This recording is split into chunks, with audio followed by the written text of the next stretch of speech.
Welcome to A1 Storyteller, where truth confronts power and where the untold stories of justice, resilience, and righteous revenge come to life. Here, we don't just tell stories, we ignite them. If you've ever felt chills when the underdog wins, if your heart races when karma strikes loud and clear, then you're in the right place. Today's story? Buckle up, because this one will shake you to your core. Imagine building something with your bare hands, pouring sweat, love, and late nights into a dream meant to uplift your community. Now imagine watching it all go up in flames, literally. And not because of an accident, no, because of hate, because of power unchecked, because of laughter. But what the arsonists didn't know was that the fire they started would spark a national reckoning. This is the story of Marky Turner, a black business owner whose store was torched by two racist officers, and the entire act was caught on camera. But this isn't just a story about destruction, this is a story about rise. Let's begin. South Parkside was no paradise, but it had a pulse. One that beat through neighborhood cookouts, weekend basketball tournaments, and local businesses that anchored the community with pride. And right in the center of it all stood Turner's Treasures. Not just a store, it was the soul of the block. Owned and operated by Marky Turner, a 43-year-old father, veteran, and lifelong resident of South Parkside, Turner's Treasures was where folks went for groceries, school supplies, even job postings. The walls inside were lined with black art, jazz vinyls, and shelves stacked high with goods you couldn't find in big chain stores. Elderly folks called it their lifeline. Kids called it their after-school spot. Marky wasn't flashy. He wasn't chasing clout or wealth. He believed in ownership with purpose, the kind that brought dignity back to black neighborhoods starved by decades of redlining and broken promises. He worked 14-hour days, greeted every customer with a nod, and kept a notebook under the counter, filled with tabs for people who couldn't always pay in full. He called it community credit. And it worked. So when cops started circling his block more frequently, sometimes 3-4 times a day, folks started whispering, then worrying. Something was off. But Marky kept his head down, until he couldn't anymore. It was a Wednesday afternoon when everything started to shift. Two squad cars pulled up outside Turner's Treasures just as Marky was helping a mother and her son load groceries into their trunk. The officers, Russ Tilden and Brent Malley, stepped out slowly, eyes sweeping the area like they were on a mission. Marky noticed them immediately. He'd seen them before, smirking in squad cars, talking too loud, acting like they owned the neighborhood. But this time it was different. Tilden walked inside the store and leaned on the counter without saying a word. Malley stood by the coolers, tapping a baton against his palm. Marky stepped in. "Y'all looking for someone?" Tilden looked up and smiled. Not friendly, mocking. Nope, just checking on things, making sure nobody's up to no good. Malley chimed in. "You got a lot of traffic in here, just making sure your clientele's not stirring up trouble." Marky felt his stomach tighten. He knew that tone. "I've been running this store for 7 years, he said, calm but firm. "My customers are good people." Tilden's smirk didn't fade. "That's what they all say, till someone gets shot." They left without buying anything, but not before Tilden turned around at the door and glanced up at the security cameras. "Hope those things are working right," he muttered. That night, Marky upgraded his surveillance system. The tipping point came 10 days later. A 15-year-old boy named Jordan Michaels was stopped just outside the store. He had just bought a pack of gum. As he stepped off the curb, Officer Tilden slammed his cruiser door and approached him. "Where you going in such a rush, kid?" Tilden barked. "I just came out the store," Jordan answered, confused. "Didn't see you pay for that gum. You planning to steal it?" Jordan showed him the receipt, but that wasn't enough. Tilden grabbed the boy's backpack and slammed him against the squad car. Inside the store, Marky watched in horror from the window. He didn't think twice. He grabbed his phone and stepped outside. "Hey, he's a kid. You're roughing him up for nothing." Tilden turned, nostrils flaring. "This doesn't concern you." "I own that store," Marky snapped, "and I'm filming this." The footage that Marquis uploaded later that night showed everything. The boy being searched without cause, the unnecessary aggression, the fear in his eyes. The video blew up overnight, 40,000 views by morning, then 200, 0, then 1 million. News outlets picked it up. Community leaders reposted it. Celebrities added hashtags, Protect Black Youth. Not in my neighborhood, but not everyone was applauding Marquis.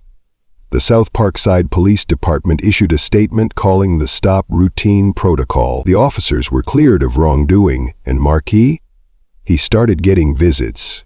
Unmarked cars outside his house, squad cruisers idling across the street, subtle stares, not so subtle silence when he walked by. One night, Marquis found a broken beer bottle outside his back door. On the label, someone had written in black Sharpie, "You better mind your business." April 3rd, 2:34. Ian South Parkside slept quietly, the city lights casting long shadows across the sidewalk. In the alley behind Turner's Treasures, 2 figures appeared. They moved with purpose, hooded, gloved, silent, but not unseen. The upgraded cameras Marquis had installed picked up everything. They poured liquid, thick, dark and glistening across the back door and walls. One of them held a match. The other stepped back. "Ready?" said a voice. Russ Tilden, clear as day. "Light it," answered the second, Brent Malley. The flame caught instantly. The fire hissed to life like a snake. It climbed, devoured, roared, and then they laughed. Not nervous, not afraid, but gleeful. Malley looked up toward the roof, toward the camera he couldn't see, and said, "No one's going to believe this wasn't an accident." Tilden chuckled. "Let's see if Mr. Civil Rights catches this on film." They left the scene with slow, unhurried strides, like it was just another day on the job. By the time the flames woke neighbors and sirens screamed through the street, the store was already a skeleton. Marquis and his family stood across the road, barefoot, watching 7 years of sweat and sacrifice vanish into smoke. His daughter cried. His wife held her hand over her mouth. "Marquis?" He didn't speak. He just stared into the fire, eyes reflecting the flames.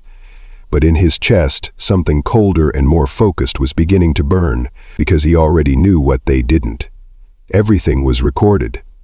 The morning after the fire, the sun rose like nothing had happened. But everything had changed. The smell of charred wood and melted plastic still hung in the air as smoke curled from what was left of Turner's Treasures. The once colorful sign above the entrance was now a blackened scrap of metal, twisted and unreadable. Firefighters had done their job, but too late. The building was gone. Marquis stood behind the yellow caution tape, his eyes bloodshot from a sleepless night. His wife, Tanya, gripped his arm like she was holding him back from collapsing, or from going after somebody. His phone buzzed in his pocket. It was the alert from his security system's cloud backup. New video footage uploaded, 2:34 a.m. Marquis' heart nearly stopped. With trembling fingers, he opened the app and played the file. And there they were. Tilden, Malley, the gas, the match, the laughter. He staggered back a step, breathing hard, jaw clenched tight as the footage played again on loop. Tanya looked over his shoulder and gasped. "You have to show this to someone," she whispered. This is evidence. This is everything." He nodded slowly, but he knew better than to go straight to the same system that had tried to silence him before. No, this needed to hit the streets first. Mayor Glenn Bradford, a polished man with salt and pepper hair and a reputation for keeping things quiet, stood in front of a row of microphones. Cameras from every major outlet pointed at him like loaded guns. "We take these allegations very seriously," he began, his voice smooth but shaking slightly. "There is no place for this kind of behavior in our police department or in our city." But behind closed doors, the mayor wasn't as brave. Marquis's lawyer, Jenna Cruz, had already contacted the Department of Justice. Her message was clear. If local authorities don't act, we go federal. She had a folder full of evidence. Camera footage, timestamps, the officers' shift logs, even their GPS data from their patrol car. The mayor, realizing this wasn't going to disappear, announced that Officers Tilden and Malley were being placed on administrative leave pending investigation. It wasn't enough for the community. Not by a long shot. The next Saturday, South Parkside looked different. Thousands of people marched through the streets, wearing black shirts that read, "They laughed." It was no longer just about Marquis' store. It was about years of harassment, profile, and intimidation, stuff that had been whispered about but never captured in 4K high definition, like now. Marquis didn't plan to become a leader, but grief, when held long enough, morphs into purpose.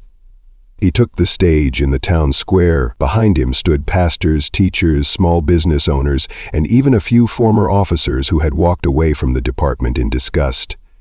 His voice thundered through the speaker system. They thought burning my store would burn me down. But you know what they didn't realize? Fire doesn't just destroy, it forges.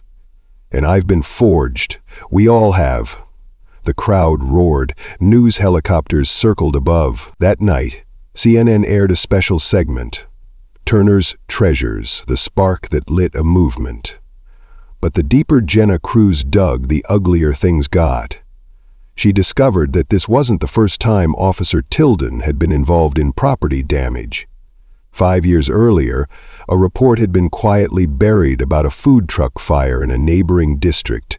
The owner had been a Nigerian immigrant who accused Tilden of extortion. Now, with national pressure mounting, an independent commission reviewed that file and reopened it. Emails surfaced. Internal messages between officers. One read, "Turner's got too much mouth. Don't worry, we'll handle it. No cameras behind the alley." But there were cameras. Another message from Malley, one less activist with a storefront. The scandal broke wide open. Protesters expanded their march to City Hall. The police chief, who had backed the officers initially, suddenly retired for personal reasons, and a grand jury was impaneled. It was no longer a matter of opinion, it was legal war. When the trial began, the courtroom was packed. Reporters elbowed each other for seats. On one side, Tilden and Malley, in cheap gray suits, eyes hollow. On the other, Marquis Turner, his wife Tanya, their children, and a sea of supporters. The prosecution played the video on a large screen. Gasps filled the courtroom, the laughter, the glow of the fire. The officers' faces caught red-handed. Then came expert witnesses, fire investigators, digital analysts confirming the video's authenticity, and even a surprise witness, Officer Danielle Reyes, who testified that she'd heard Tilden bragging about teaching Turner a lesson. The defense squirmed. Their only move? Claiming the video was taken out of context. But context doesn't lie when the truth is that bright. After 2 weeks of proceedings, the jury deliberated for just 4 hours. On the charges of arson, conspiracy, and abuse of power, we find the defendants guilty on all counts. A collective breath was released. Tilden's jaw clenched. Malley closed his eyes. Marquis stood tall, tears streaming down his face, not from sadness but from vindication. Outside, the crowd erupted, chanting, singing, hugs and high fives. News cameras captured the exact moment Marquis hugged his daughter, whispering, "Daddy kept his promise. We don't run, we rise." With public support pouring in, a GoFundMe for Turner's Treasures reached $1,200,000, 0 cents in just a week. A developer donated space in a new plaza being built nearby. Within 3 months, Turner's Treasures 2 was not only rebuilt, it was reborn. The new store had community reading rooms, youth mentorship programs, and even a wall dedicated to small businesses started by formerly incarcerated men and women. It became a hub, a fortress, a beacon, and at the center of the store was a mural. 2 officers with burning torches in hand walking away, and behind them, rising from the ashes, a phoenix with Turner's eyes. Marquis went on to write a book, They Laughed, How Fire Forged a Movement. He toured colleges and spoke at protests across the nation. His story was turned into a documentary. Netflix picked it up. Oscar buzz followed. But more importantly, laws changed.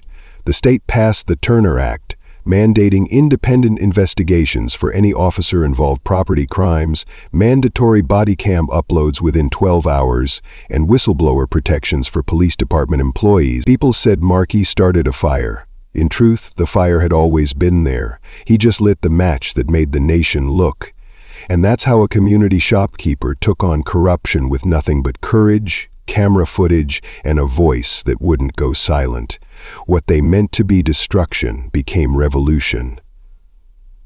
This is A1 Storyteller, where truth roars louder than fire and justice burns brighter than hate. If you felt this story hit your soul, hit that like button, drop a comment, and subscribe so you never miss a tale that shakes the system. Because next time, the fire might be bigger, and the truth even hotter. Until then, stay bold, stay woke, and stay storytelling.